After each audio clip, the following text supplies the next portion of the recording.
Let's move our attention now back to Washington and the reaction over the thousands of rule violations in watching the phone numbers on calls around this country by the NSA. The intelligence agency meant to protect you has some lawmakers questioning the constitutionality of their surveillance programs. Boy, these are big issues that face our country right now.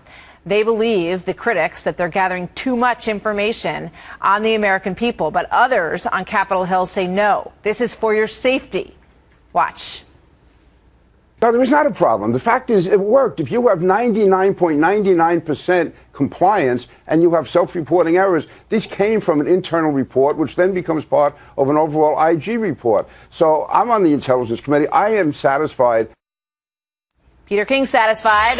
Let's talk to Fox News Chief Intelligence Correspondent Catherine Herridge, live in Washington. So, Catherine, really, this is a bipartisan issue. There is across-the-board opposition to these programs, right?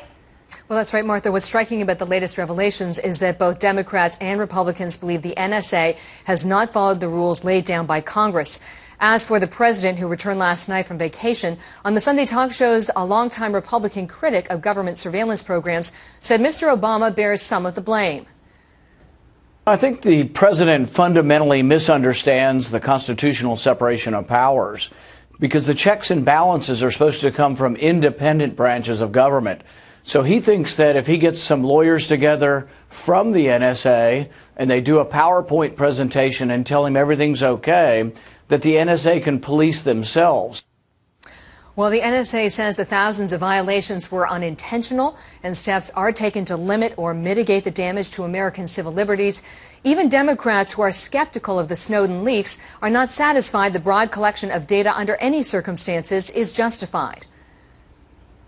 Just because something has been leaked doesn't mean it's actually true, but getting all of the phone calls from all Americans in the United States under the guise of information relevant to an ongoing investigation involving foreign intelligence gets all phone calls. Well, that's, to me, a real stretch. And some lawmakers say their constituents are not satisfied either, Martha. Yeah, I mean, there's a lot of questions about just the broadness of all of this and whether or not it makes it inefficient. And also, we're learning about a bid that would block the NSA's data collection here at home, right? Well, that's right. A House Republican whose amendment to block the NSA's collection of Americans' phone records was narrowly defeated before the recess says he now has the support to try again.